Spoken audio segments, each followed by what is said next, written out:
We're in Egypt, and we're headed up first to Alexandria. Now, Alexandria, of course, is named after Alexander the Great, who had the city laid out.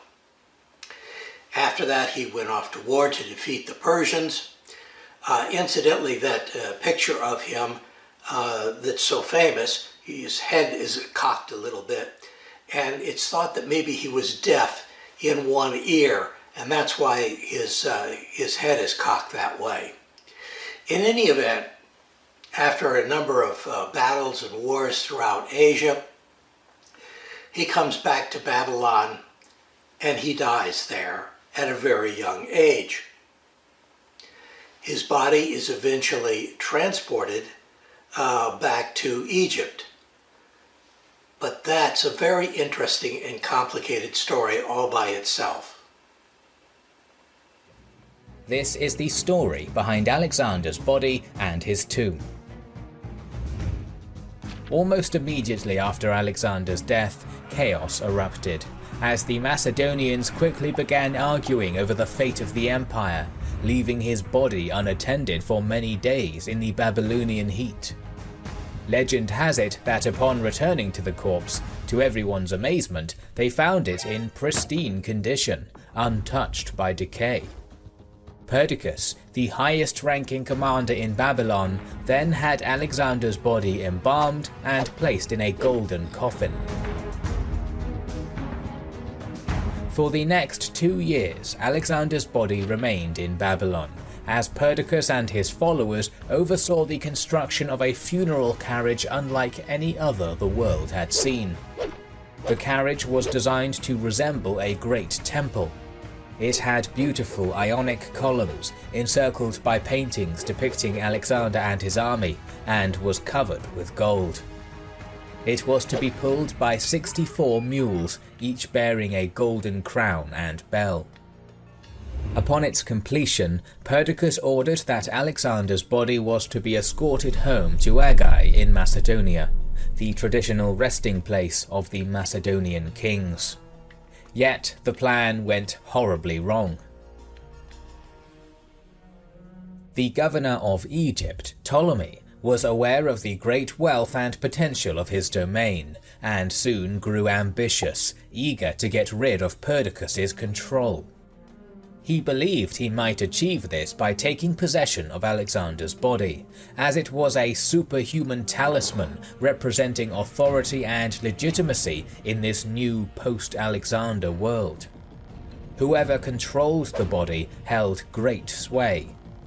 Ptolemy was not deterred by Perdiccas' precautions to keep the body, but he needed a daring plan. In 321 BC, Alexander's elaborate funeral cart left Babylon for Macedonia. Yet as the procession was making its way through Syria, Ptolemy made his move, bribing the escort, seizing the body, and diverting it to Egypt, where he had it housed in Memphis, the traditional Egyptian capital. Perdiccas was furious, as his authority as regent had been severely tarnished. It was the opposite for Ptolemy, as Alexander's soldiers came from far and wide to swell the ranks of his army. Perdiccas immediately marched on Egypt with his army, his main aim to regain control of the body and restore his authority. Ptolemy emerged victorious, and Perdiccas was murdered. Alexander's body was now securely in Ptolemy's possession. He quickly began proclaiming the link between himself and Alexander, becoming the first of the Diadochi to put Alexander's image on his coinage, and emphasizing that he was a favorite of Alexander in his account of the conquest of Asia. Ptolemy also cultivated a local legend of Alexander. Rather than being the son of Philip of Macedon, Egyptian tales soon became widespread that Alexander was the son of the last Egyptian pharaoh, Nectanebo II. In 343 BC, the Persians had deposed Nectanebo, who had then died in exile. His pre-made sarcophagus in Memphis had therefore remained empty. It is likely Ptolemy had first placed Alexander in this empty coffin, and it was from there that this fabulous story took root. A pharaoh of Egypt could only be legitimate if he was related to his predecessor, so this tale helped portray Alexander as Nectanebo's rightful heir. It also established a connection between the Macedonian and Egyptian dynasties, a connection that only helped Ptolemy's cause. At the same time, Ptolemy began spreading the rumour that he was in fact an illegitimate son of Philip II, and thus the half-brother of Alexander. Both stories spread rapidly and helped Ptolemy secure his rule in Egypt, thanks in good measure to his clever use of Alexander's body. Following the climactic Battle of Ipsus in 301 BC, Ptolemy had Alexander's body moved to the centre of his new capital at Alexandria and placed in a new elaborate tomb. The city had been founded by Alexander back in 331 BC, but had only recently been completed. Desiring to further emphasize this link, Ptolemy IV Philopator placed Alexander's body in a new royal burial complex in circa 215 BC. It soon became known as the Soma, or the body, named after its main exhibit. This new mausoleum was almost certainly visually majestic, perhaps inspired by the famed tomb of Mausolus at Halicarnassus. The complex may also have been circular, in its turn possibly inspiring the great tombs of the Roman emperors Augustus and Hadrian. Inside the enclosure, Alexander's body was placed in an underground chamber along with remains of the Ptolemies, once again emphasizing the closest possible link between the Ptolemies and Alexander. The Soma soon became an iconic feature of Alexandria. From far and wide, visitors would journey to Alexander's city and see his marvelous tomb. It was a place of pagan pilgrimage. So how was it that Alexander the Great died at such a young age? Well, nobody knows for sure, but there is an interesting story that he and his friends were out riding one day, and a flock of birds flew over, and in mid-flight they all fell to the earth, dead.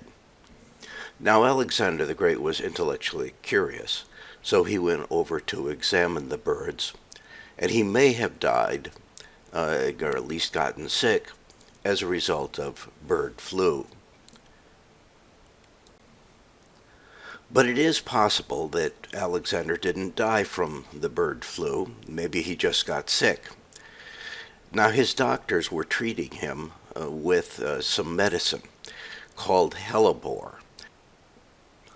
All hellebore plants are toxic. Hellebore poisoning is rare, but it does occur.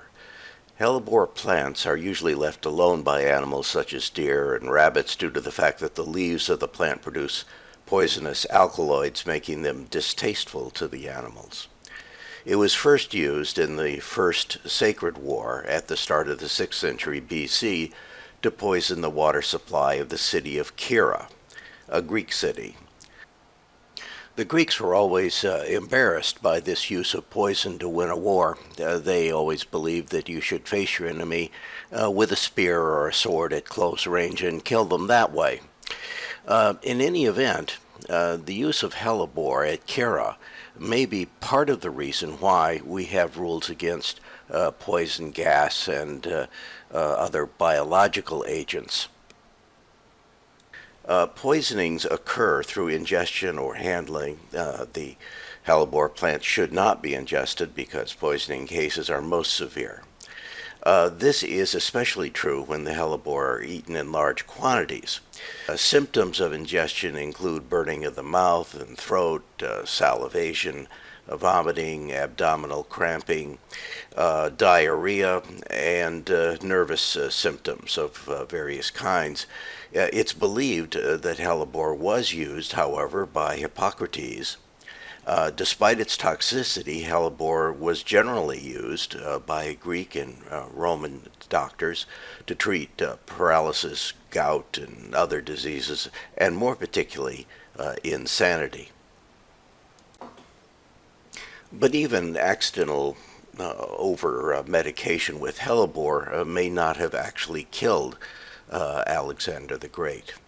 You remember that story that after Alexander died, they left his body out in the sun for days, and when they came back, everybody was really surprised that his body was uncorrupted. Well, of course, at that time, the belief was that that was because he was a god. But that may not necessarily be the reason. It's entirely possible that he was in a coma for a fairly long period of time, such that he appeared to be dead. But back to our story. Now, after the Ptolemies had control of Alexander's body and they had buried him in Nectanebo II's crypt in Memphis, that was the last legitimate Egyptian pharaoh of the line. After his period, the Persians took over, and then, of course, when Alexander kicked the Persians out, he takes over as pharaoh. Well, the Ptolemies were very keen to associate that last native ruler with Alexander, and so they let rumors get about that Philip of Macedon wasn't really his father. It was this Egyptian pharaoh that was actually his father. And they put him in the crypt for Nectanebo because Nectanebo had never used it. He died outside the country. That brings us to Alexander's first stop at Saqqara, which is the cemetery just beside the city of Memphis, which at one time was the capital of Egypt. Saqqara, incidentally, is where the step pyramid, the first pyramid, was built. You'll recall that Alexander the Great was at first put in the Serapeum at Saqqara. It's an underground complex of tunnels. The tunnels actually go on for miles. This is also one of the places where the mummified bulls were kept in tombs, just as though they were pharaohs or something. And of course, those tombs are extremely large. After all, they were bulls that were being mummified. From here, Alexander's body was eventually moved to Alexandria. We're in Alexandria at Pompey's Pillar. That's Pompey's Pillar behind me. Actually, it has nothing to do with Pompey. A more correct term for this particular area is the Serapeum. We've talked about Serapeums before, and this particular Serapeum probably was a resting place for Alexander for a while. He was initially at the Serapeum in the Memphis area, brought up to Alexandria, probably put in this Serapeum, and then after that moved to the more permanent location on Soma. By the way, we'll be talking about the Library of Alexandria later, but when the Library of Alexandria disintegrates, as it does eventually, the collection of books on the inside were distributed to various locations in Alexandria, and the Serapeum was one of the subsidiary libraries that developed. Now we know where the Serapeum is and was on both the old maps of Alexandria and the modern maps. The streets have changed a little bit, but not a great deal. And we also know roughly where Alexander's tomb was supposed to be in Alexandria. So now it's just a matter of comparing the old street map with the new street map in order to figure out where Alexander's body was likely to have been. That in black is the original street plan. That in red is a more modern street plan. Alexander's tomb should be someplace between the gate of the moon here and the gate of the sun.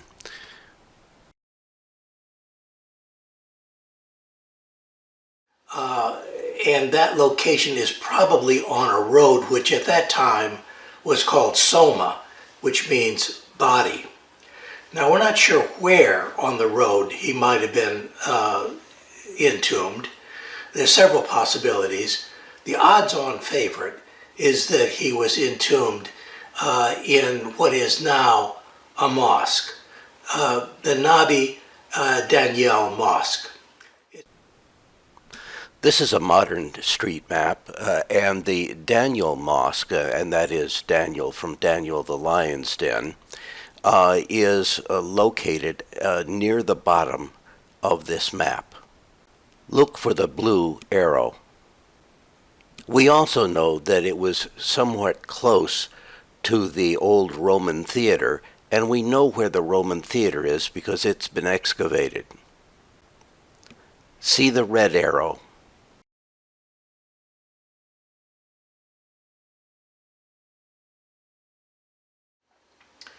There is a possibility that that's true.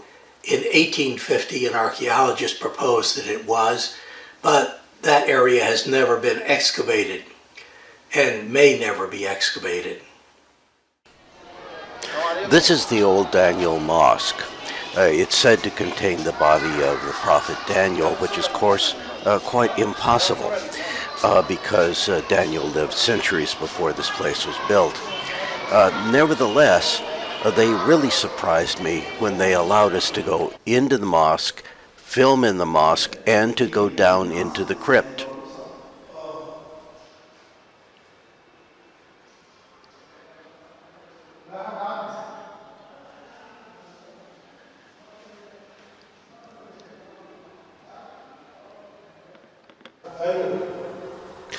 This is said to be Daniel's tomb, but who knows who's actually buried here? But there is something very interesting. There's a tunnel behind me, and that tunnel is being excavated. It leads from the mosque out towards the street that I think is Soma Street. And if that's the case, and if this is the location for Alexander's body, all of the Ptolemies ought to be here, including Cleopatra. If this is the location, it means, among other things, that Julius Caesar was here in 48 BC paying his respects. It also means that this is the location where Queen Cleopatra took gold from the tomb to finance her war against the Roman Emperor Octavian, or at least he later became the Roman Emperor. Following Cleopatra's death, Augustus visited Alexander's burial place in Alexandria, and he was said to have placed flowers on the tomb and a golden diadem on the general's head. There's also an interesting little anecdote about that visit. When Augustus was visiting Alexander's tomb, he was asked if he'd like to see the Ptolemies, and he said, "I came to see a king, not a row of corpses." Other sources say that Caligula visited the tomb of Alexander and took his breastplate, and in 199 AD, Septimius Servus visited the tomb in Alexandria and ordered it be sealed in order to stop ongoing looting. In 215 AD, items from Alexander's tomb were relocated by Caracalla, who removed Alexander's tunic, his ring, and his belt, and some other items, and deposited them on the coffin. In 356, the city was inundated by a series of earthquakes and rising sea levels, and the waters of the Nile Delta caused Alexandria to sink as much as 12 feet since Alexander's time. There is another possibility of another building on that same road, and that is St. Mark's Cathedral. Now, St. Mark's Cathedral is very interesting for a bunch of different reasons, one of which is it's the seat of the Coptic Patriarch, that is the Christian head of the Egyptian Church, just like the Pope is the head of the Catholic Church and the Greek Patriarch is the head of the Orthodox Church. This particular person was a co-equal individual.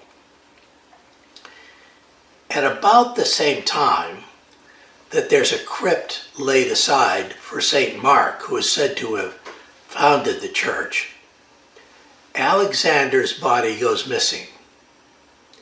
So the theory is that the body that was in that church was actually the body of Alexander and not St. Mark. And that would have been at about 329 or so. Now, a few hundred years later, 828 I think, some Venetians came to Alexandria and they stole the body of St. Mark, which may have been Alexander, and they took it back to St. Mark's Cathedral. So if you want to see Alexander the Great's body, it's entirely possible you could do that in Venice, Italy.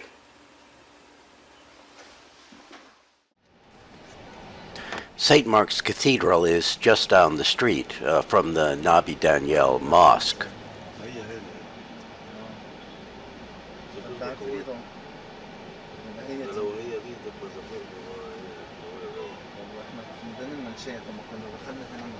وانت في محطة الرمل ايه؟ مش دي المنشية ولا محطة الرمل؟ دي المنشية. ازاي يا عم؟ هو الواد اللي وصف لنا قال لنا فين؟ هي في واحدة هنا بقى، ما طلعتش هي؟ لسه هتلف كده وترجع عليها وتلف تاني. المهم نوصل. بس هي بتطلع هي بس. ما عارفها.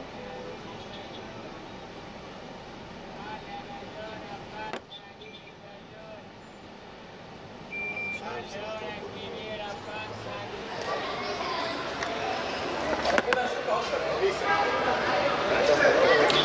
I'm in Alexandria, and behind me is St. Mark's. Now, St. Mark's is just down the street from the mosque that you just saw. And it is the alternate place where it is likely that Alexander the Great may have been entombed. St. Mark's has been the seat of the Coptic Church, the Egyptian Christian Church, for a very long time. And this is a list inside the church of the patriarchs that are buried in the crypt there. And of course the oldest patriarch is St. Mark, the gospel writer. Now, when the Venetian merchants stole the body of St. Mark, according to the church here, they didn't quite get all of him. Specifically, they didn't get the skull. And so the church says that they still have the skull and always have. And then a few years ago, St. Mark's in Venice sent part of the body back to St. Mark's Cathedral in Alexandria for their reliquaries. This crypt down in the bottom of the basement of the church is said to be the resting place for not only St. Mark's skull, but all the other patriarchs of the Coptic Church.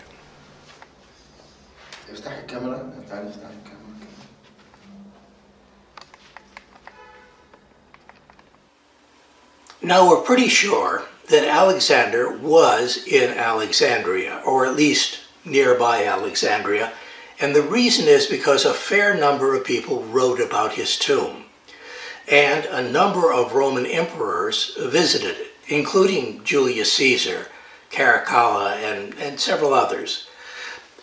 So we know that the tomb existed for a very, very long time. But we're not sure exactly where it was, whether it was in the church or the mosque or someplace else. Since then, the Department of Antiquities in Egypt has recorded something like 140 specific excavations by archaeologists looking for Alexander's tomb.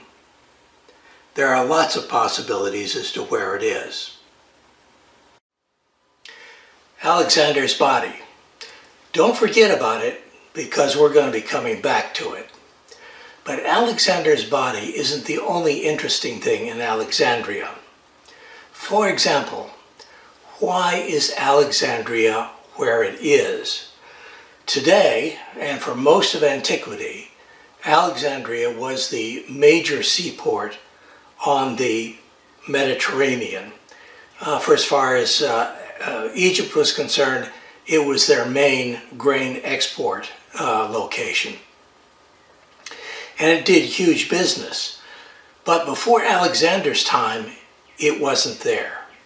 There might have been a small fishing village there, but that was about it.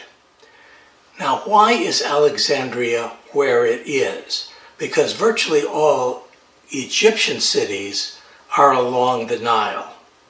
This one is more on the Mediterranean Sea. Alexandria, though, is near the westernmost branch of the Nile Delta. And that's where Alexandria gets its water. Take a look at the map. If you start looking in the far back, you see desert. But along the side, you see the western branch of the Nile, and then this long peninsula that Alexandria is on. That gives it tremendous advantages. It has a saltwater port, but lots of fresh water available, and access to the interior of Egypt. Now, there are disadvantages to this location, one of which is the ground is sinking. In some places, since Alexander's time, it's gone down as much as 12 feet. That's not the only thing that was important. In ancient times, they were very concerned about the rocks and shoals and everything in the area.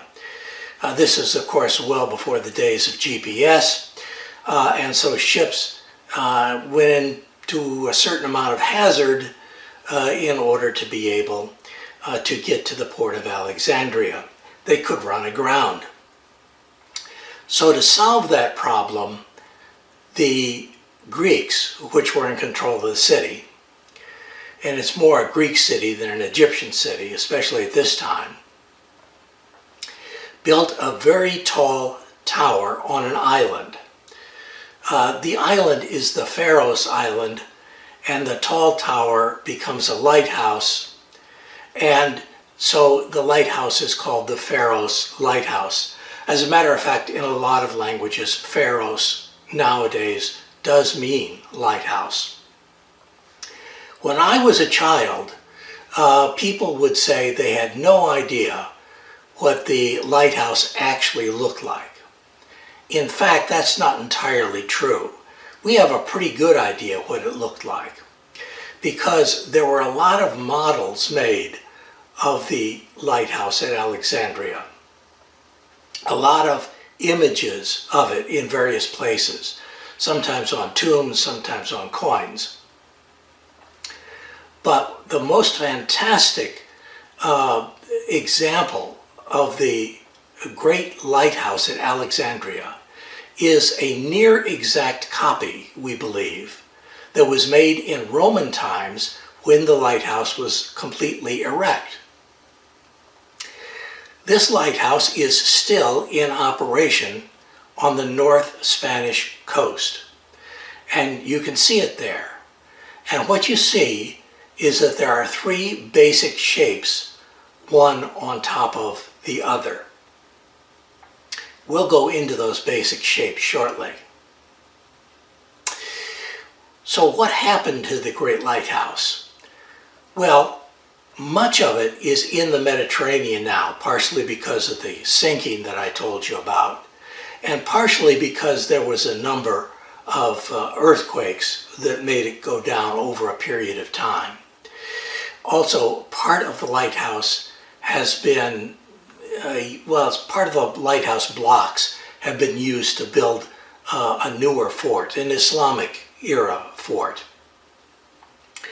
And so a number of the lighthouse blocks you can find in the fort and a number on the Mediterranean seafloor. Now, the lighthouse survived into fairly modern times, but every time there was an earthquake or other problems, it kind of got smaller. In ancient times, it looks like this, but by Islamic times, it looks like this, and later on you see a slightly different version. In any event, the lighthouse was here, but it was destroyed not at one time, but over a period of centuries and multiple earthquakes, and of course the land sinking. Most of the good building material that came down from the lighthouse as it collapsed in a series of earthquakes over the centuries that didn't end up in the Mediterranean, ended up in this castle. This castle is really dates back to the 15th century.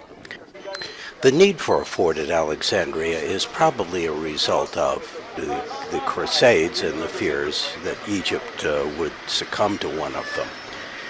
Across the old bay, you can see a building, and that building has a familiar name. It's the Library of Alexandria. No one really knows what the old library looked like. At least I haven't got a clue as to what it looked like, but I'm reasonably certain it didn't look like this. They did miss a bet, however, in this library. I kind of expected that there would be a room in the library someplace that talked about the old library and what it looked like and what was known about it and how many volumes of material it had and that sort of thing. But there's not even a hint that the old library existed that I could see. As you're leaving Alexandria and going out to the west with the Mediterranean on your right, some distance out of the city, a tower like this appears, and it is in a familiar shape. A square at the base, an octagon in the middle, and circular on top, just like the old lighthouse. And in fact, this is supposed to be, or said to be, a monument. But I find that a little bit hard to believe. From the back, there are actually tombs that have been dug into the rock beneath the monument.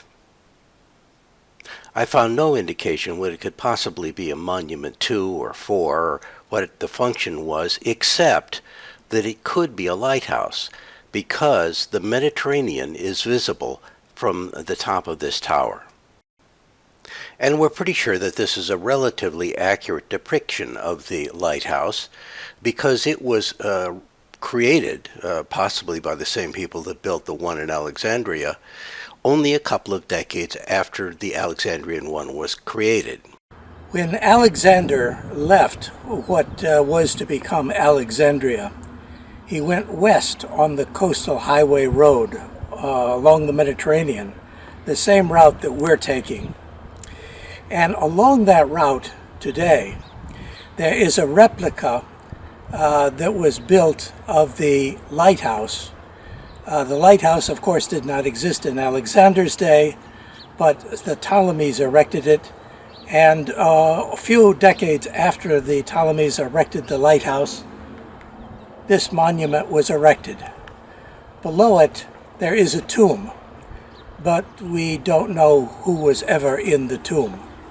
I suspect that this was, in fact, an actual operating lighthouse, and furthermore, that there were hundreds of them at one time along this coast that looked almost exactly like this, a copy of the one in Alexandria on smaller scale.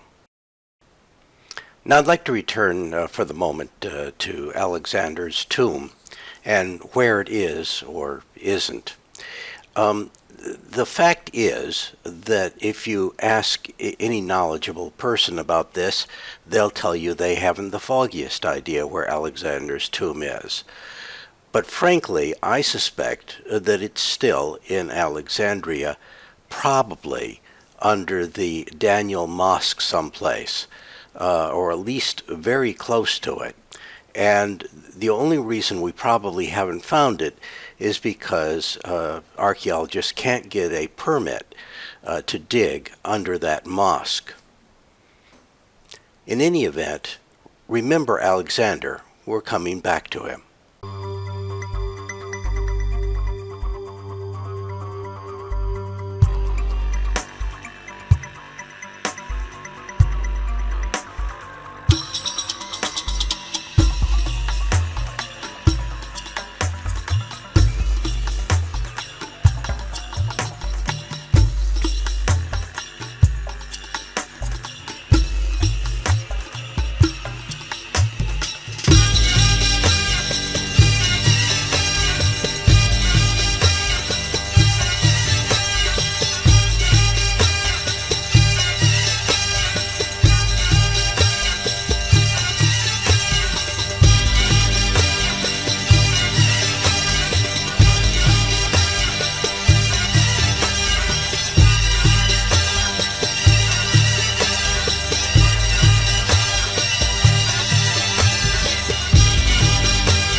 When Alexander left what would become Alexandria, he traveled to the west along the Mediterranean coast, and then he turned south into the Sahara Desert.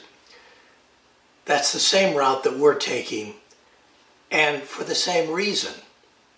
He was headed towards a temple at a place called Siwa. Now in Alexander's time, that's part of Libya. Today, that's part of Egypt. Siwa had a temple to Amun, which was very, very popular, very prestigious in its day. It was like the Delphic oracle. And the temple to Amun, which is the way that the Berbers out in that area pronounced it instead of Amun, which is the way the Egyptians pronounced it, they were expecting Alexander. Alexander got lost in a sandstorm, but he found his way out and made it to the temple. Well, when he did, he was greeted by the temple priest, who spoke a little bit of Greek, but apparently not very well. You see, the priest intended to welcome Alexander on behalf of the god, but instead, he welcomed Alexander as a god. Well, that impressed Alexander considerably because he could add it to his reasons for why he was Pharaoh of Egypt. Because the pharaohs were always considered to be gods. Now, he spent some time at Amun and then he left. There is one other thing about Amun that I want to mention. And that is, it is also the source for the word ammonia. You see, crystals of Amun, which are used to make ammonia, were first discovered at this temple.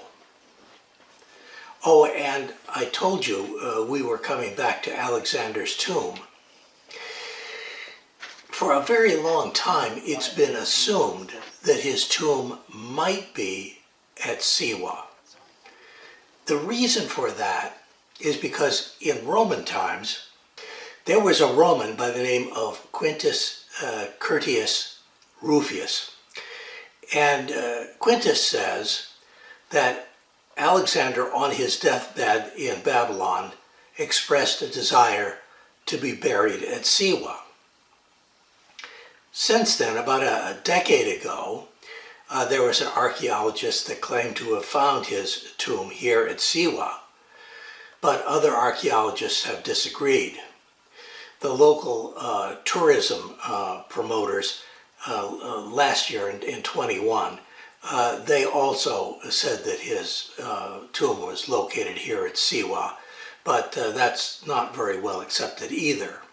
In any event, Alexander may be at Siwa. Come to think of it, it's very likely that Cleopatra is buried someplace near Alexander. And for that matter, do you know that we don't know the location of any of the Ptolemy's tombs? They're probably all in the same location, which might be Siwa. So if crystals of Amun were discovered here, how and when were they discovered? I've heard several explanations, one of which is that the crystals were discovered at the temple in the chimneys, or in another case, it was in camel's dung. But I talked to an archaeologist, and this is where the crystals of Amun come from. It's the Salt Lake. At about 4 feet under the surface, some of the crystals are actually ammonia crystals and not so much salt crystals. The crystals were originally used to reduce the smoke from lamps. We're going up to the top of a hill where the old city of Shali was built. It was built in the 13th century. But in the 1930s, it suffered from a series of very heavy rains, and being mud brick, well, it didn't survive. Now, you've probably already noticed something that's a little bit odd. Chalets in Siwa, and Siwa is a very large oasis. But there's something that you probably didn't expect to see out in the desert, even at an oasis, at least not at the scale that you're seeing it now.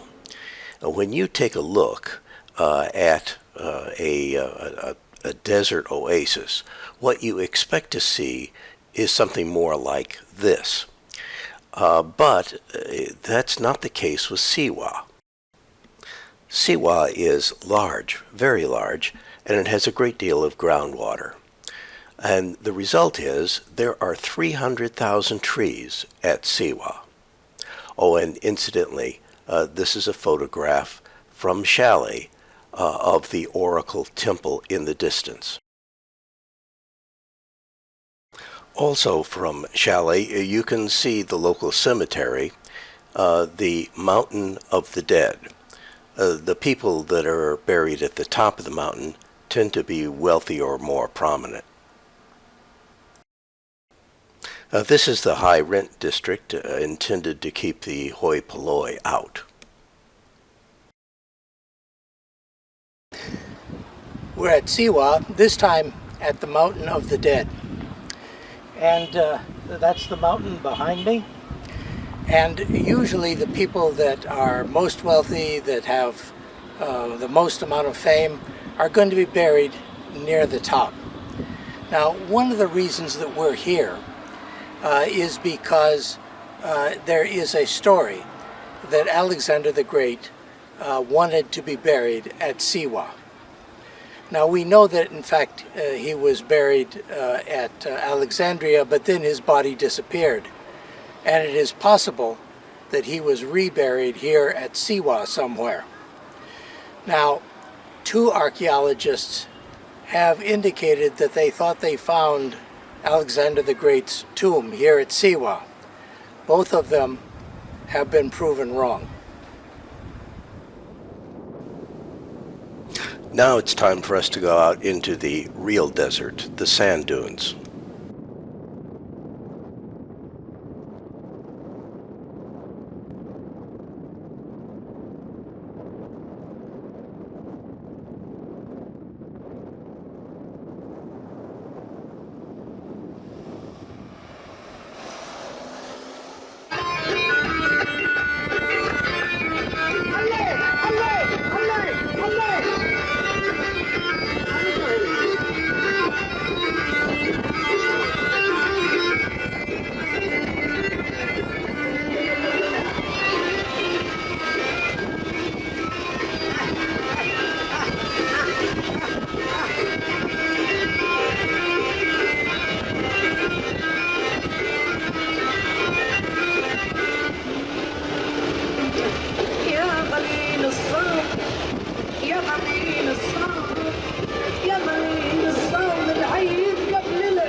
When you're out in this desert, you might run across things that you might not expect.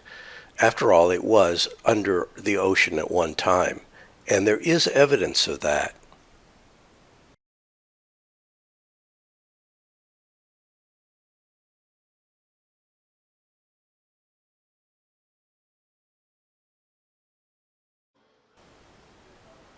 Today, the Sahara Desert looks much more like this, but even so, there are some surprises every once in a while. There are several fairly large lakes out here.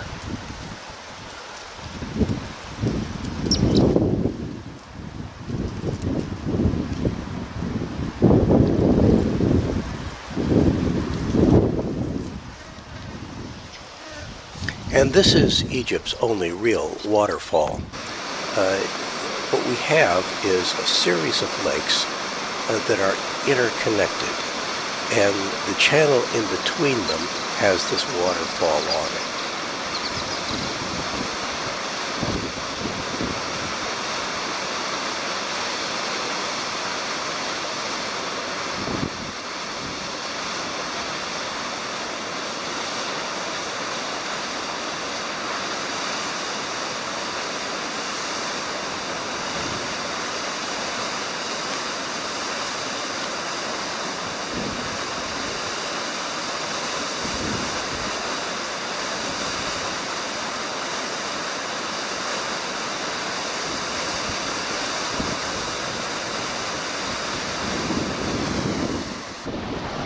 I asked what the source of the water for the first lake happened to be, and I was told it was agricultural runoff. But I don't believe that could possibly be true, at least not to account for all of the water. There must be an artesian spring, probably under the first lake at least.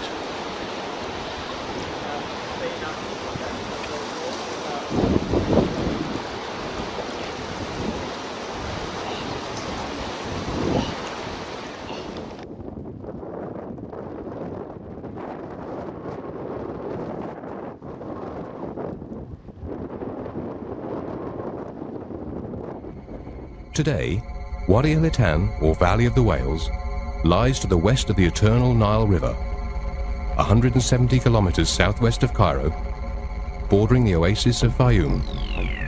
We're at the Wadi Hatan, which means the Valley of the Whales. We're out in the Sahara Desert, and we're going to be doing whale watching out here.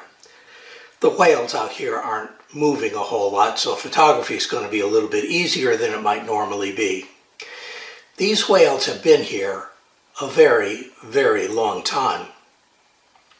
And we're going to be looking at Basilosaurus for one, an ancient whale. It means, the name, king lizard in Greek, but he's not a lizard. He is in fact probably the largest, that is longest, vertebrate animal that ever roamed the planet. He's almost snake-like though, so he's not very heavy. But he's actually a cetacean. That is, he's a whale, a type of whale. Whales go back to the beginning of the time immediately after the dinosaurs, when India was crashing into Asia. And they found a number of very interesting fossils in that area between the two, where the sea was getting more and more shallow. The Tethys Sea, they call it. The first animal is a Pachycetus. A Pachycetus is a cetus in the sense that means whale. In Greek it would be pronounced katos. But in Latinized versions, it's usually pronounced cetus. The C being soft, which is the way that the French pronounced the Latin C in medieval times. In any event, Pachycetus doesn't look at all like a whale. He looks very much like a deer. And from that, he starts changing into Ambulocetus, the walking, ambuli meaning the walking, and cetus meaning the whale. Pachycetus was a reference to the fact that it was found in what might be Pakistan today. Ambulocetus looks much more like an otter or maybe a seal. It's fairly small. Ambulocetus and Pakicetus are both clearly whales, and you can tell that if for no other reason than because of the inner ear. All of the cetaceans have a peculiar type of inner ear, which it turns out helps them a great deal underwater. After Pakicetus, there's Kutchicetus, also a reference to this particular area, the geographic area. And after that, there's an animal called Dorudon.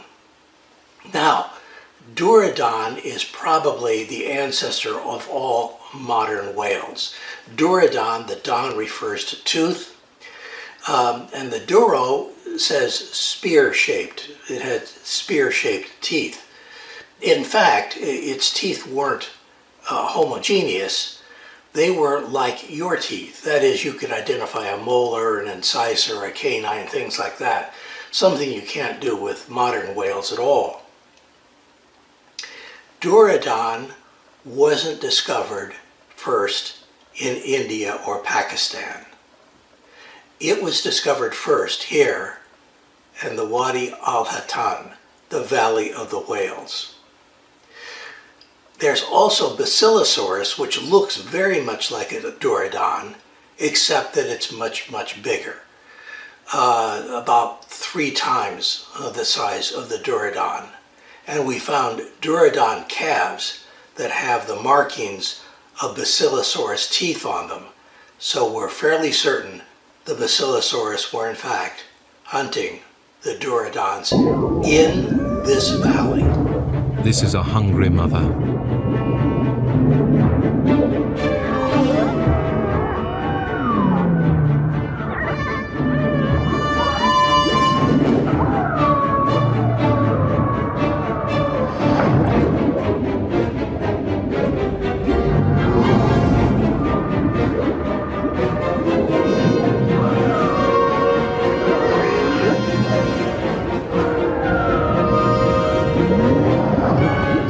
Over the course of the next few days, the Basilosaurus returns time after time.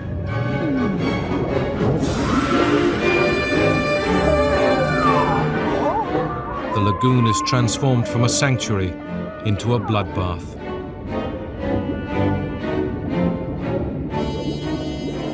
This is what it means to be top of the food chain. It has taken the death of several Dorudon calves to further the survival of the unborn Basilosaurus.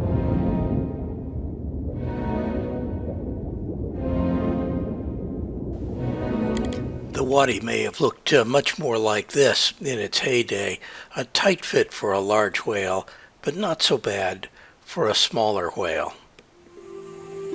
Wadi al-Hatan is unique for the number and concentration of its fossils, which have helped answer important questions about the evolution of life on Earth. A total of 379 whale fossils have been found, comprising 3 different species dating back 40 million years.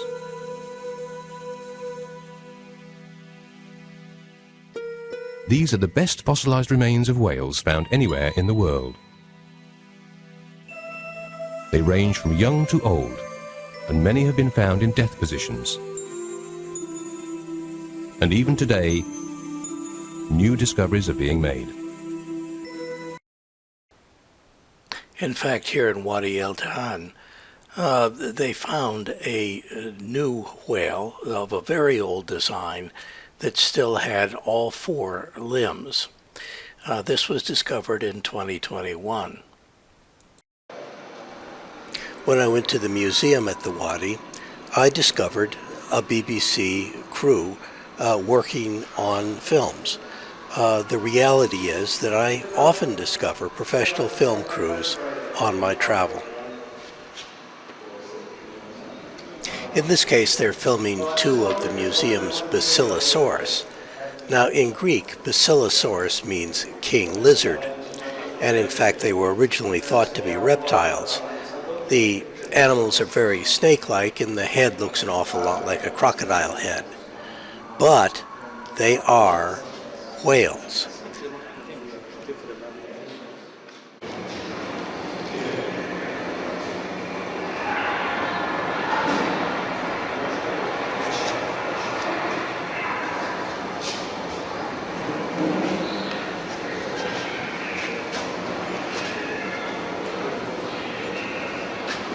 Outside of the museum, there's an extensive walking trail through the valley in which you can see the fossils in situ. And I followed the BBC film crew out into the valley. These are their film trucks. And in fact, the Basilosaurus can get to be about 60 feet long or so. They are in fact the longest mammal that ever lived on the planet.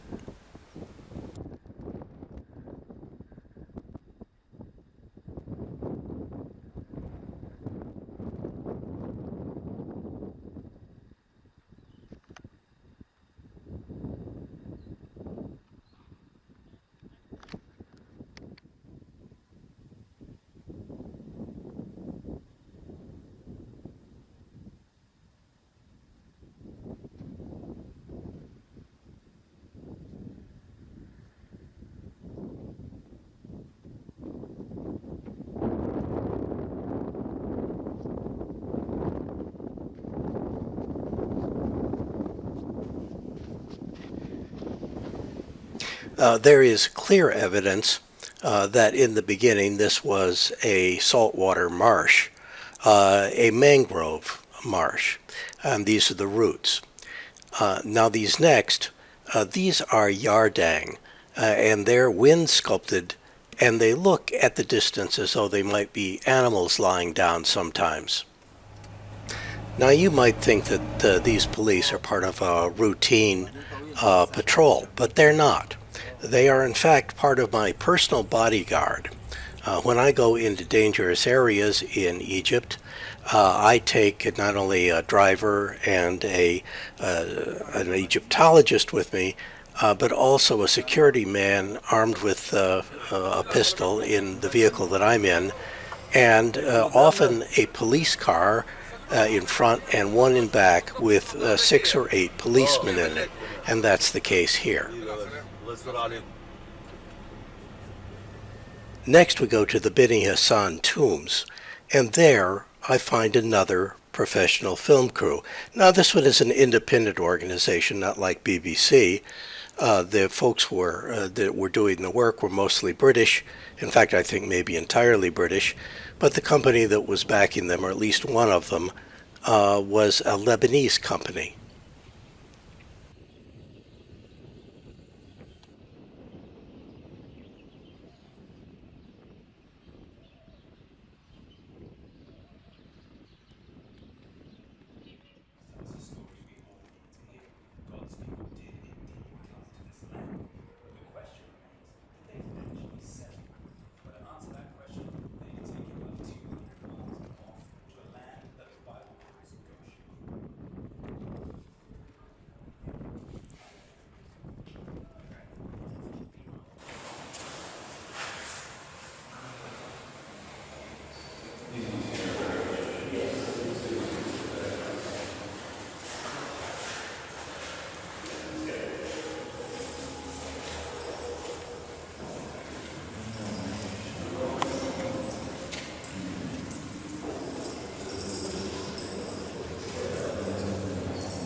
These paintings on the walls are clearly worth videotaping.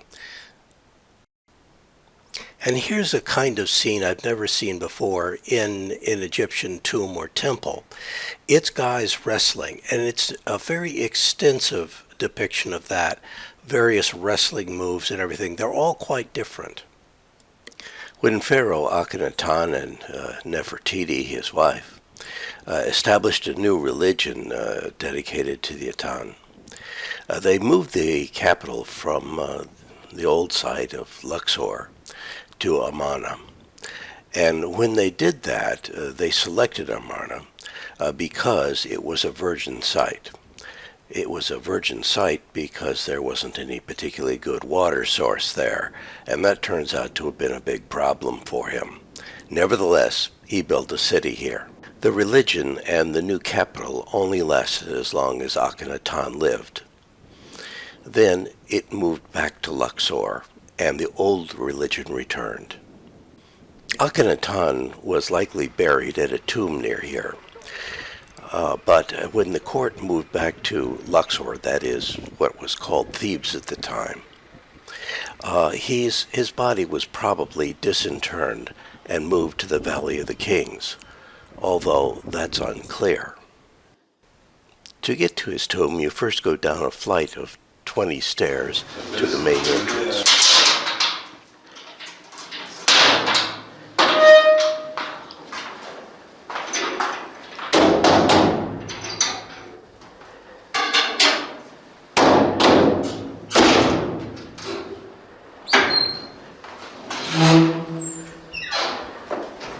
We asked the keeper of the tomb why he banged on the door before he opened it, and he replied he wanted to wake up the spirits to make sure that they understood they were going to be getting guests.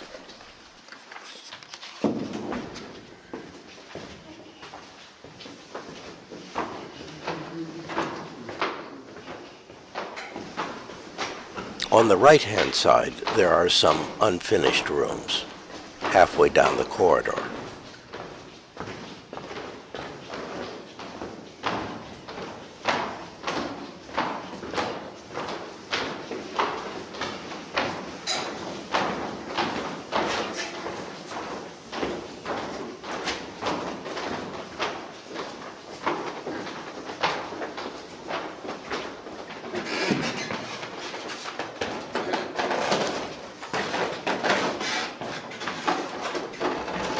At the bottom of the flight of stairs, there's a bridge over a deep pit. I assume that was intended for tomb robbers.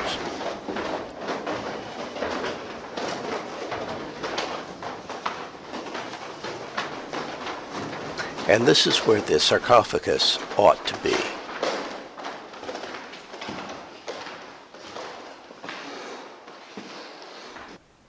There is still some decoration on the walls, although much of the walls are simply unfinished. This happens to be the army and the chariot corps.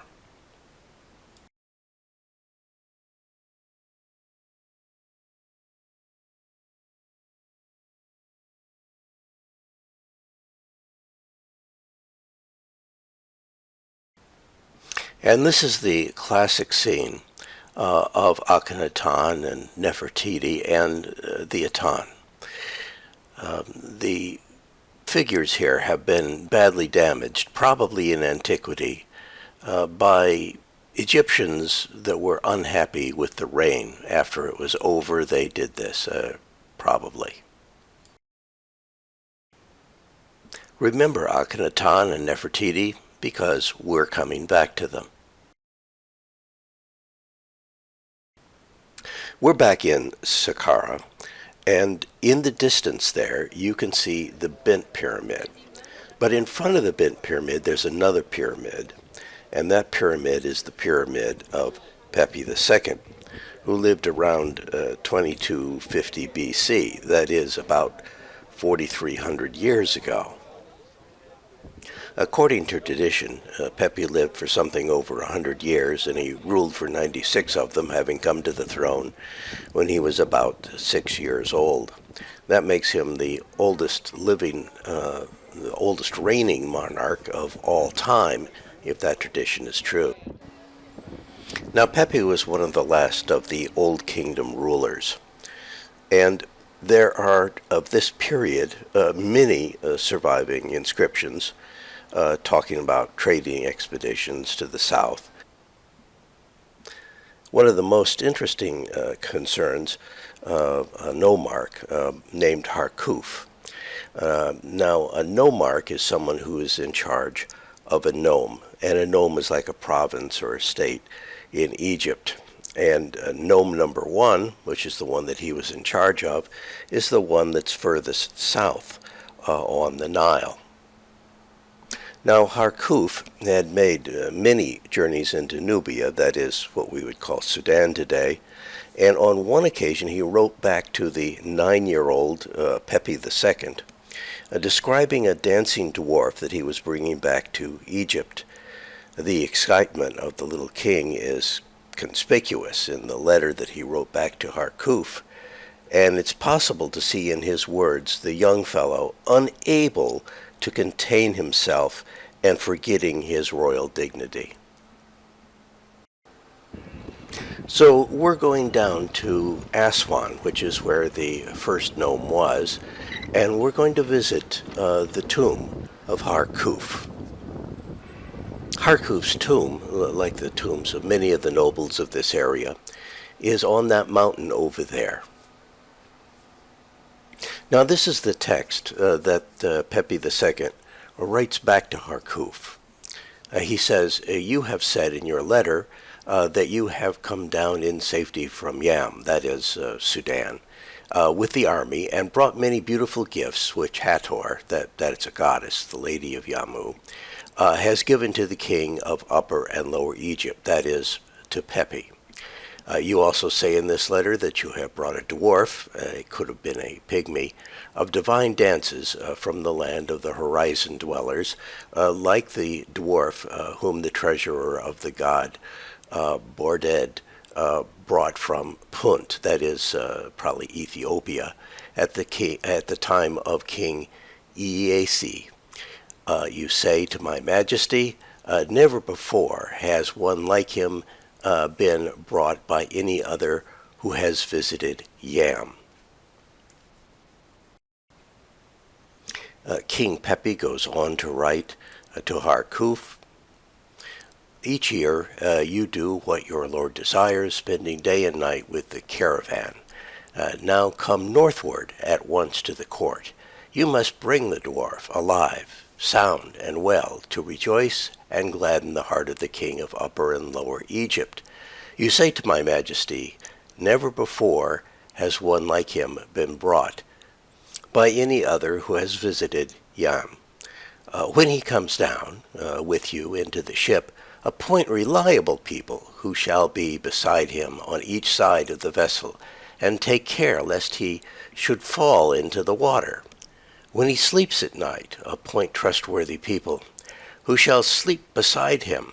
Inspect him 10 times a night, because my majesty desires to see this dwarf more than all the products of Sinai and Punt." Punt is probably Ethiopia. Pepi was extremely excited. Pepi concludes his letter by saying, "If you arrive at the court and the dwarf is with you, alive and well, my majesty will make you many excellent honors, to be an ornament for the son of your son forever. All the people will say when they hear what my majesty does for you, 'Is there anything like this, which was done for the privy councillor Harkuf when he came down from Yam?'" This is the hieroglyphic of the dwarf, taken from the front of Harkuf's tomb. When he ruled again, he was young boy, say Pepi, yeah? Almost 6 years. That's why he is at Harikhof. He want to bring for him that dwarf as a kind of clown, play with him, and he's still in. Aswan, where Harkuf's tomb is located, and where the first nome was, is at the first cataract of the Nile. Now, the first cataract is the first falls or rapids that you come to as you travel south on the Nile.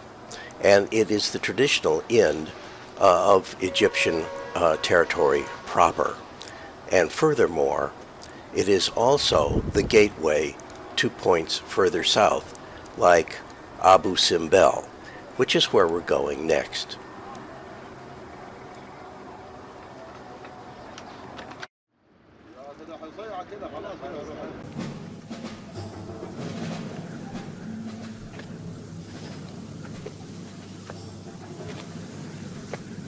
My God, fantastic. I think they're frightening. No, they're not.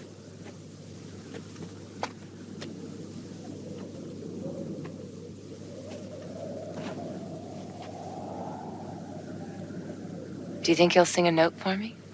Why not? You're divine.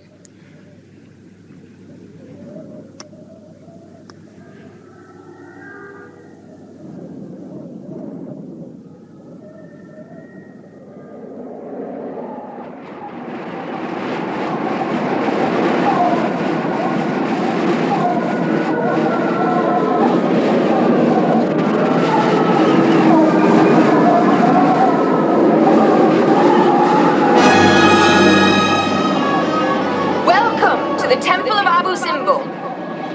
The facade is 84 feet long. Each of the statues of Ramses II is 65 feet high.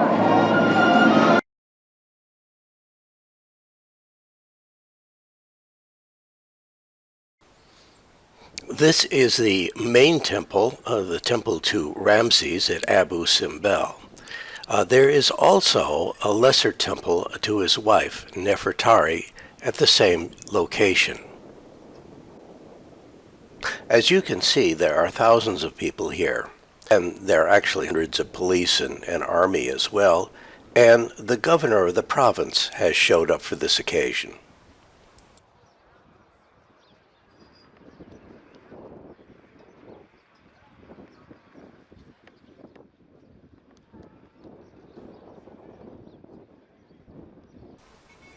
The temples are not at their original location due to the rising waters of Lake Nasser caused by the Aswan Dam. In the 1960s, they had to be moved to higher ground. This meant taking them apart block by block and rebuilding them correctly. That was a massive project of the 1960s.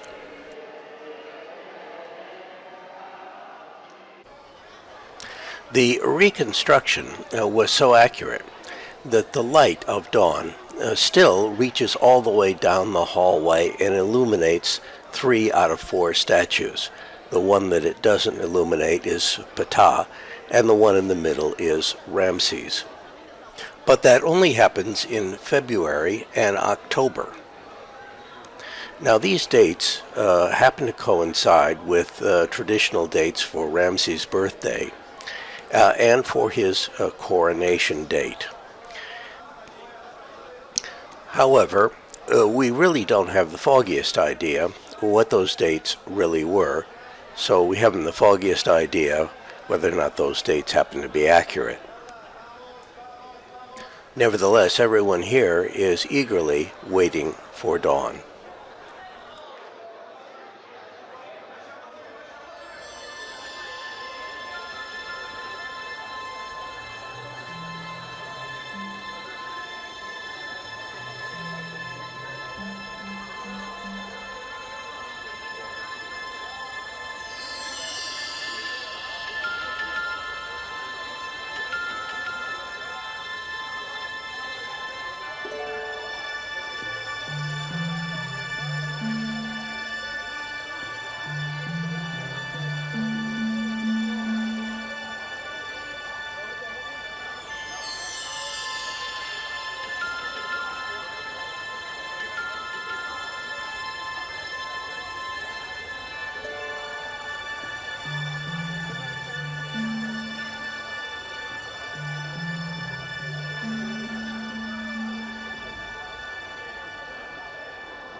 Anticipating the crowd, I took this video the day before the main event so that we could see what the hall looks like with fewer people in it. The statues to be illuminated are behind that group of people sitting on the floor in the far back. This next scene is of the day of the celebration. In order to get near the front of the line on the day of the celebration, I had to wake up at 1 o'clock in the morning in order to get in line. And you can see that now the light is streaming down the hall, and it is illuminating the statues. So let's go take a look at them.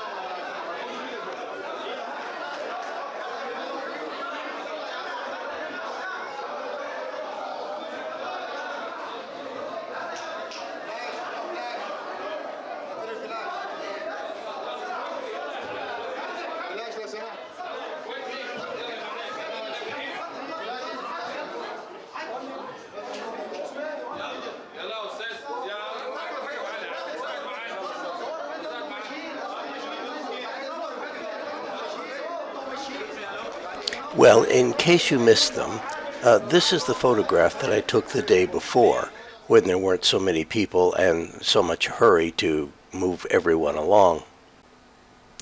Ptah is on your left, and he stays in the dark. Ramses is in the middle of the other three gods, which are illuminated. Now the problem is to get out of the madhouse. Oh, by the way, the shadow on the wall is my camera on my tripod, which I held above everybody's head in order to get a relatively clear shot of the statues at dawn.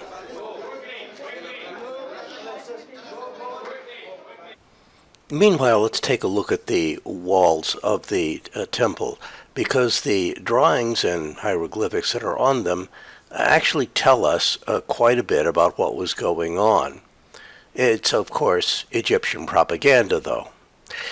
In the first scene that I'm showing you, Ramses is quite large, and notice that his subjects are all quite small. Here we're not talking about the physical size as much as we are the spiritual size of the individuals. But when Ramses is depicted with the gods, he's the same size that they are. And of course, the reason for that is because he is also himself a god. Here, Ramses is presenting lotus flowers to a goddess. Lotus flowers usually indicates love. And behind him is his wife, Nefertari. She also has a lotus flower, and that other thing in her hand is a sistra, a musical instrument that she's playing. Notice that she is about the same size as Ramses, and the reason for that is because she herself is a goddess. That is not usual. Here again, Nefertari, Ramses, and the gods are all the same size, and Nefertari is still playing the sistra. And in this next one, she is once again the same size as the gods, but she is without Ramses, but she has two sistra in her hands. And it's the same thing when you go outside the temple of Nefertari. What you see is Nefertari is roughly the same size as Ramses.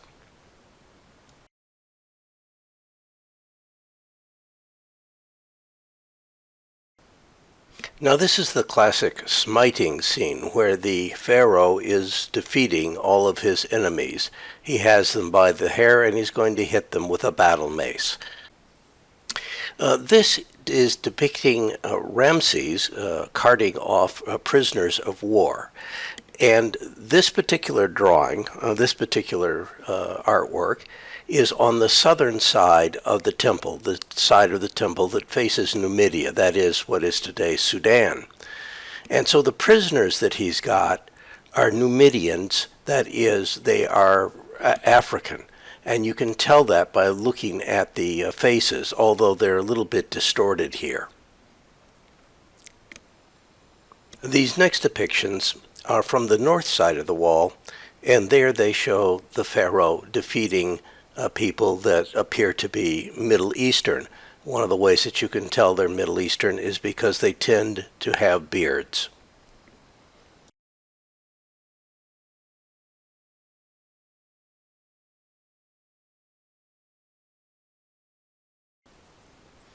Now these men are prisoners of war from the Middle East. They may be Hittites, but it's hard to tell.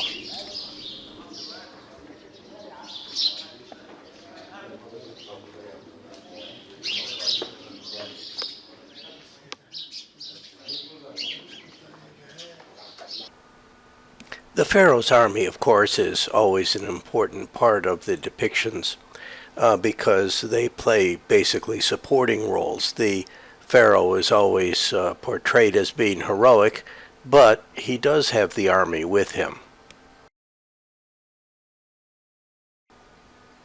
Now this wall has something very specific on it. It refers to the Battle of Kadesh. You see those circles that are on the wall. Those are the city walls, and inside are the buildings of Kadesh. And outside those circles you see all kinds of soldiers and chariots and people dying and fighting and such. It's a little bit difficult to see, so I'm going to try to get you a better view of it through a drawing. This is a sketch of what is basically on the wall. It's a very complicated story, a very detailed story about the Battle of Kadesh, which Ramses claims he won, but that's somewhat in doubt because we also have the Hittite records as well, and both sides claim victory in this particular battle. This is the first one in which we have detailed evidence from both sides. Now we have a little bit of a problem. You see, I want to talk with you about the Battle of Kadesh. It's the world's most famous early battle. It's the first battle in which we have detailed information about precisely what happened from both sides, including a certain amount of the logistics. But I can't really explain Kadesh unless I explain a couple of hundred years of Egyptian history. The earliest Egyptian history that most people know about is the Old Kingdom. And it's in the Old Kingdom where the Great Pyramids were being built and where Khufu was building his pyramid and all that sort of thing. Incidentally, this is the hieroglyphic for Khufu. And that is Egypt's strongest point for a while. After that, it declines, it becomes weak. And as it becomes weak, some people from the Middle East, from the Tigris-Euphrates area, the Levant, come down into Egypt and they conquer half of Egypt, the northern half, of course, of Egypt. And those people, the Egyptians called the Hyksos. Well, it was a century or so, a couple of centuries, before the Egyptians were able to throw the Hyksos out of Egypt. Now, how did the Hyksos defeat the Egyptians to begin with? Well, the way they defeated the Egyptians was with chariots. The Egyptians believed in infantry. Chariots, for all practical purposes, are sort of the ancient version of tanks, and the Egyptians were not capable of standing up to them. The Hittite chariots were very heavy. They usually had 3 people on board, a driver, a weapons officer, and a shield bearer. So there's usually 3 people on a Hittite chariot. Egypt, once it had lost the northern half of Egypt, Egypt had to come up with its own chariots, which it did. They were lighter, faster, more mobile, more agile, but they only carried 2 people on them. There would be the driver and the weapons officer. Incidentally, the pharaoh had the ability to drive the chariot and to fight at the same time as this illustration depicts. In any event, the Egyptians caught up with the people in the Mideast on chariot technology. But the Egyptians never forgot the Hyksos. The first pharaohs to throw the Hyksos out usually have names that end in Mose. Ahmose is the first one. But maybe the most famous one is Tutmosis III. He pushed the Egyptian boundaries about as far up north as they had ever been. He conquered pretty much the entire eastern part of the Mediterranean coast. And that secured Egypt from having the danger of being invaded again for the most part. And it wasn't just Tutmosis III. it was Egyptian policy for hundreds of years. In fact, it was Egyptian policy to keep an army up there and keep vassal states in place. Well, eventually, a group called the Mitanni take advantage of the Egyptian weakness. And the Mitanni and the Egyptians eventually have some conflict.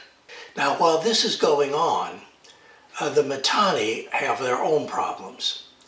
They're being squeezed on one side by the Assyrians and on the other side by the Hittites.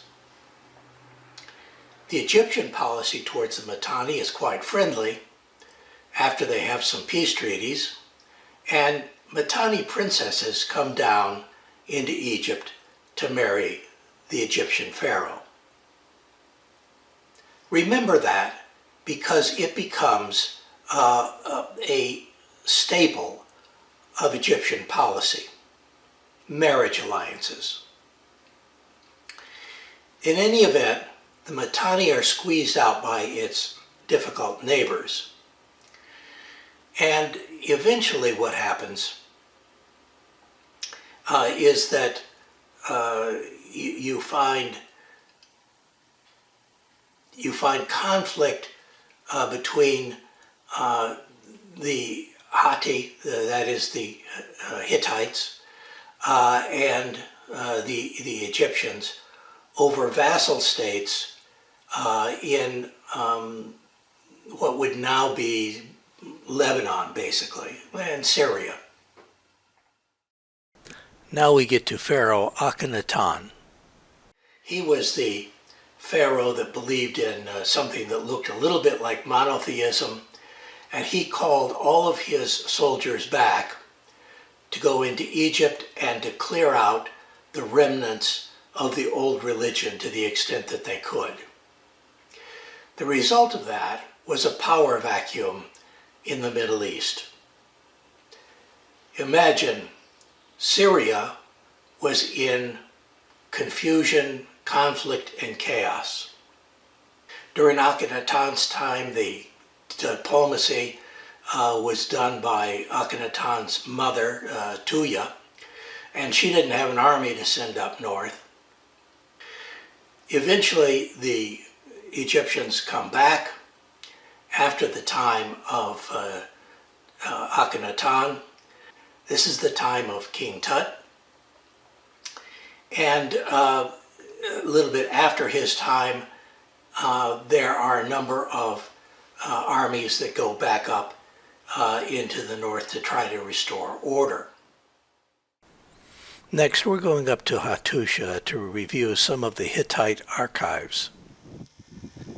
This is the royal palace at Hattusha. This is where the state archives were kept. And they were found here, in clay tablets about 100 years ago.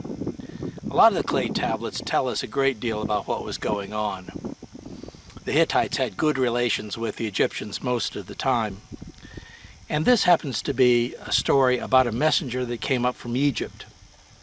And the messenger is from the Queen of Egypt.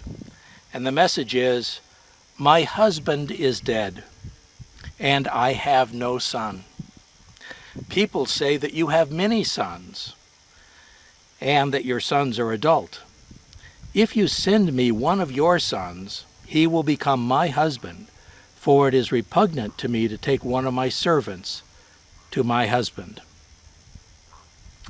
Now, when the Hittite king learned this, he was a little bit concerned, and he gathered together his council, and he said, "Since the most ancient times, such a thing has never happened before."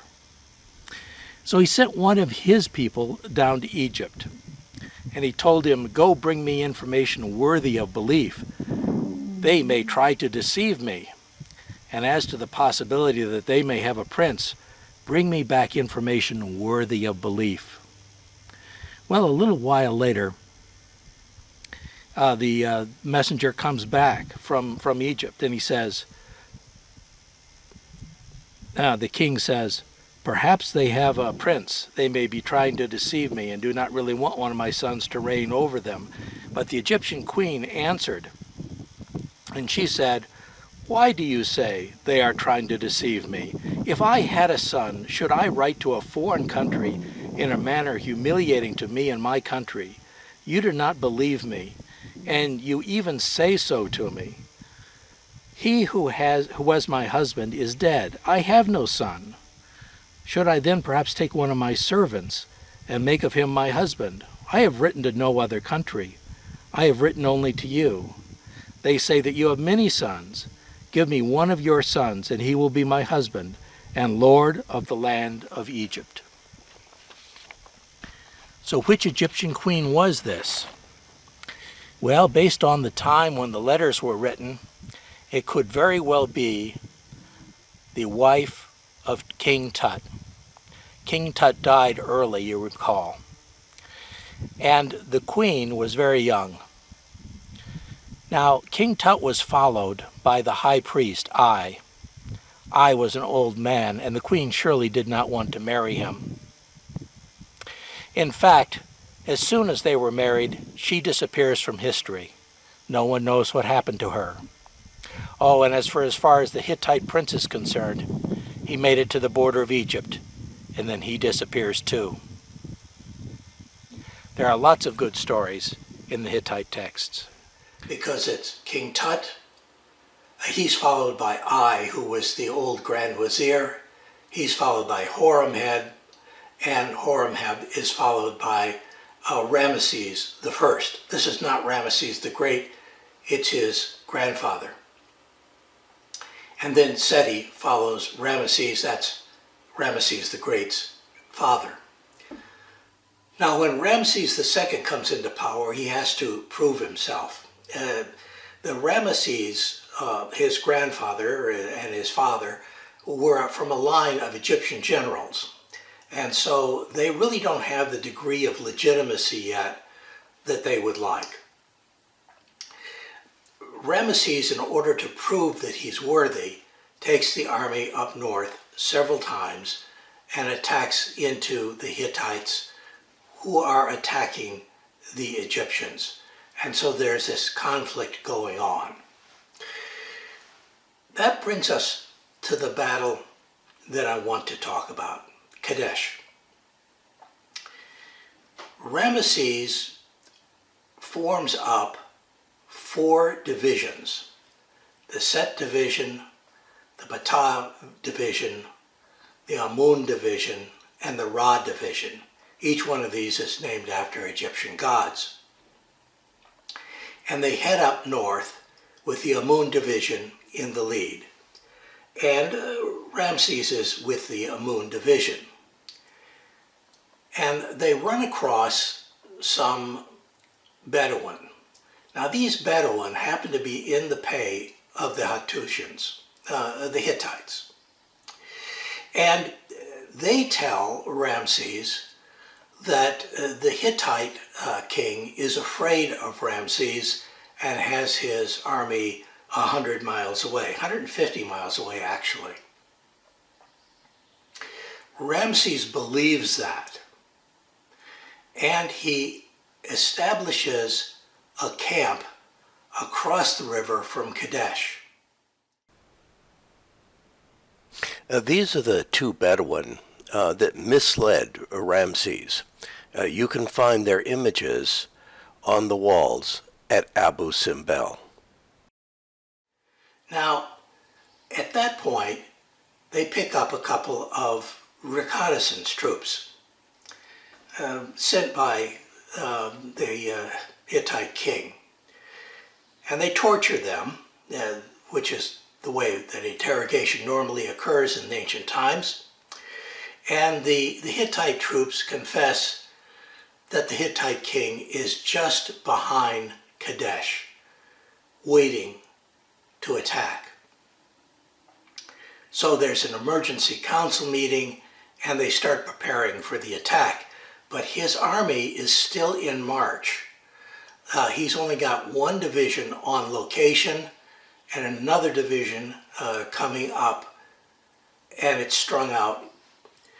And the Hittites form a strike force of chariots. They have about 2,500 chariots in their army. Ramses has about 2,000, but they're lighter and more agile. So it'll be a contest to see which ones work out best. The armies themselves, well, Ramses had about 20,000 troops, and the Hittites have nearly double that, 39,000. So the chariotry of the Hittite army breaks out of the woods, crosses the river, and attacks the Ra division, which is in progress headed up towards Kadesh. The shock effect of the Hittite chariotry disperses the Ra division. It's completely shattered at this point. And then they move up, the Hittite chariotry moves up to the camp where the Amun division is located. And the Amun division is crippled very, very badly. At this point, the Hittites lose control of their people. The Hittite charioteers dismount their chariots and they begin to start looting the Egyptian camp. This gives Ramesses an opportunity to take his personal bodyguard and attack the Hittites, which they do quite successfully. In addition to that, there's a group unknown to the Hittites that appear in support of the Egyptian army. The Nirain are probably Moabites, but in any event, they come from one of the vassal states that the Egyptians have, and they descend on the Hittite chariotry, and it is badly crippled. The Ptah and Set divisions are still on the road trying to get up to the battlefield. What happened to the main body of the Hittite troops, the 39,000 that I talked to you about? They're still in place with the Hittite king. They never move into the battle. The Hittite chariotry had the opportunity to kill Ramses and secure the victory, but instead they fell to looting the camp. Well, at this point, neither one of them has won a clear victory. The Egyptians say that they won because they held the field after the battle was over. But then on the other hand, the Hittites still hold Kadesh. Now at this point, there are several different campaigns that occur, continuous fighting between the Hittites and Ramses. And the result of that is bad for both sides. It's draining both countries. And the Hittite queen, her name is Pudahepa, writes to the Egyptian queen, Nefertari. Now, Nefertari sounds a little bit like Nefertiti, but it's a different person. Nefer means beautiful, so a lot of Egyptian women have Nefer in their names. Nefertari and Pudahepa are writing back and forth, and what they're talking about is setting up a peace treaty. And it's the first peace treaty of which we have evidence from both sides and in roughly full text. As a matter of fact, the Egyptians put the peace treaty all over everything that they've got. And the Hittites make several copies as well, and we have copies of both of them. They don't tell exactly the same story. The Hittites say that they won, and the Egyptians say that they won the Battle of Kadesh. Nevertheless, the terms of the peace treaty are pretty similar. In 1258 BCE, the Treaty of Kadesh was signed and included terms such as if a person of importance were to seek refuge in the other's territory, they had to be returned. The Treaty of Kadesh initiated a period of open trade relations between Egypt and the Hittites, until the fall of the Hittite Empire in around 1200 BCE. You remember what I said about the Mitanni? How the Egyptians solidified their peace treaty with marriage exchanges, and there were a bunch of Mitanni princesses that came down and married the Egyptian king. Well, the same thing happens with the Hittites. The first princess that came down to marry Ramses from Hittite land, we have 6 copies of the wedding announcement. And the second princess that he marries, well, we have a couple of copies of that announcement. So it's Egyptian policy to solidify the peace treaty with a marriage alliance. This is the wedding announcement at Abu Simbel. It's right in front of the main temple, the Ramses temple. And at the top of it, you see Ramses. He's a little hard to make out due to weathering.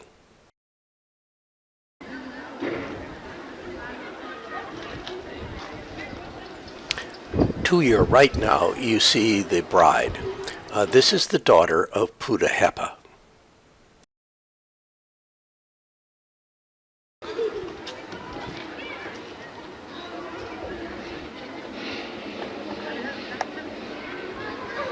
And the father of the bride is behind her. He is the king of the Hittites. And you can tell that because of the hat that he's wearing. This next photo actually comes from Hattusha, but it's the Hittite army, and notice the hats are very similar to the one that was worn by the king on the marriage stela. Incidentally, Ptah is probably one of the world's most powerful women that was ever in government. She was in charge of religion at Hattusha. It also did substantial foreign policy, and she decided judicial litigation. This is a letter to Ptah in cuneiform, which is the language of foreign diplomacy. We have 15 letters from the Egyptians received by Ptah at Hattusha. One, at least, was from Nefertari, and one was from Ramses' mother. She was, for all practical purposes, the Iron Lady of the Bronze Age.